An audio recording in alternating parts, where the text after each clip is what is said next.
دنیاوی رشتوں اور تعلقات میں ہمیشہ ہم عزت کو چاہتے ہیں۔ ہم ہمیشہ اس بات کی امید رکھتے ہیں کہ ہمیں اونچا مقام اور عزت ملے، لیکن اکثر اوقات ایسا نہیں ہوتا۔ آپ کی ناقدری کی جاتی ہے، آپ کو جھٹلایا جاتا ہے، آپ کو بے عزت کیا جاتا ہے۔ اور اگر یہ سب کچھ مسیحی ہوتے ہوئے آپ کے ساتھ ہوتا ہے، خداوند کی راہ پر چلتے ہوئے آپ کے ساتھ ہوتا ہے، خداوند کے احکامات کو مانتے ہوئے آپ کے ساتھ ہوتا ہے، تو خوشی منائیے، کیونکہ خداوند کا کلام ہمیں سکھاتا ہے کہ ہمیں اپنی زندگیوں میں یہ دیکھنا ہے کہ ہم جو کچھ کر رہے ہیں اس سے ہم آدمیوں کو خوش کرتے ہیں یا خداوند کو خوش کرتے ہیں۔ یہ تجزیہ آپ نے خود اپنی زندگی میں کرنا ہے کہ آپ کس کی طرف ہیں۔ آپ اپنی زندگی میں خداوند کو زیادہ عزیز رکھتے ہیں یا آپ کے لیے آپ کی ذات اعلیٰ ہے۔ زبور 4 اس کی 2 آیت، اے بنی آدم، کب تک میری عزت کے بدلے رسوائی ہوگی؟ ایک قابل تعریف منصف نے اس افسوسناک عزت کی فہرست تیار کی ہے جو نابینا اسرائیل نے اپنے اس بادشاہ کو دی جس کی وہ دیر سے راہ دیکھ رہا تھا۔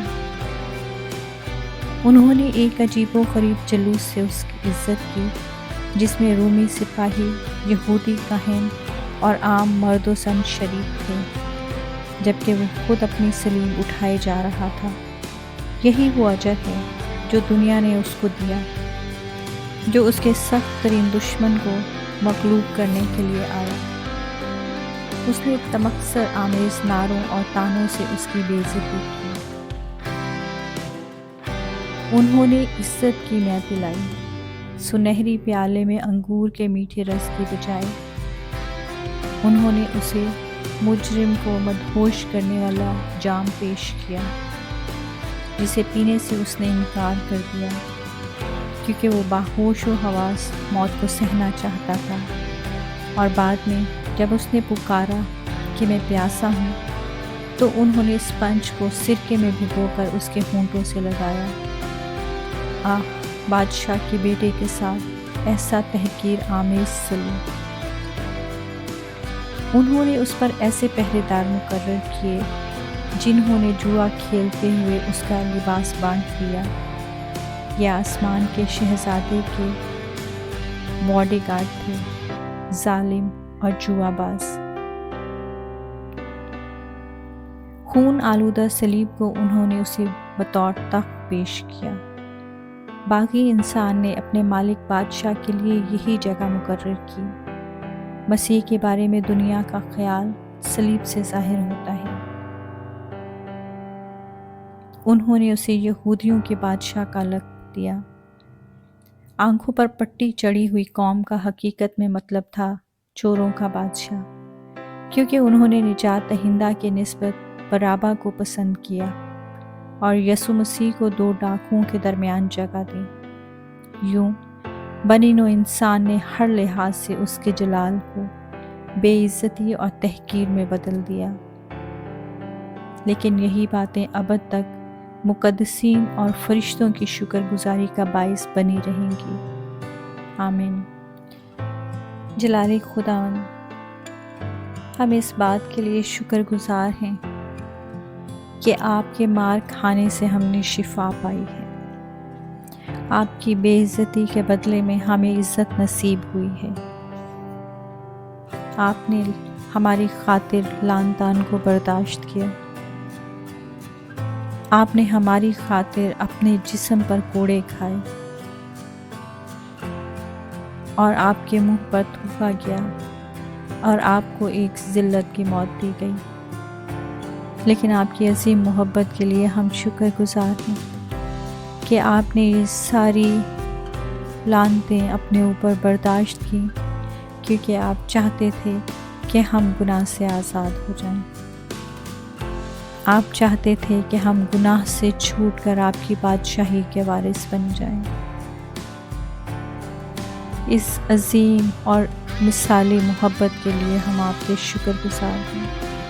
آپ کے خون کی ہر ایک بوند کے لیے جو ہمارے لیے بہی، ہم اس کے لیے شکر گزار ہیں۔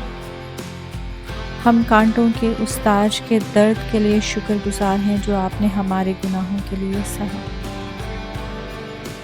ہم اس نیزے کے لیے شکر گزار ہیں جو آپ نے پسلی میں ہمارے لیے سہا۔ آپ کے ہاتھوں کے کیلوں کے لیے ہم شکر گزار ہیں۔ خداوند، ہم تو اس قابل بھی نہیں کہ آپ کی ان قربانیوں کے لیے، آپ کی اس عظیم محبت کے لیے شکر کر سکیں۔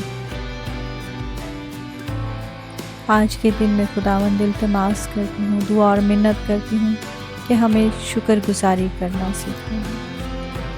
ہم اس بات کا اقرار کرتے ہیں کہ ہماری زندگی شکووں سے بھری رہتی ہے، ہم شکایات کرتے رہتے ہیں، ہم ہمیشہ آپ سے مانگتے رہتے ہیں، لیکن شاید ہم اپنے شکر گزاری کے ہدیے آپ تک نہیں لاتے۔ آپ ہر روز، ہر نئے دن میں ہمیں زندگی دے دیتے ہیں، ہم اس بات کے لیے شکر ہیں۔ ہم اس بات کے لیے شکر گزار ہیں کہ آپ ہمیں بہت ساری مشکلات سے، مصیبتوں سے، تکلیفوں اور تنگیوں سے بچاتے ہیں، ہم آپ کا شکر کرتے ہیں۔ ہم اس بات کے لیے شکر گزار ہیں کہ آپ ہر روز ہمیں خوراک مہیا کرتے ہیں۔ ہم اس بات کے لیے شکر گزار ہیں کہ آپ ہر روز ہمیں پہننے کے لیے دیتے ہیں۔ خداوند، اگر ہم اپنی زندگیوں پر نظر دوڑائیں تو ہمارے پاس شاید پورے دن میں وقت کم ہو جائے، لیکن ہماری شکر گزاریاں کم نہ ہوں۔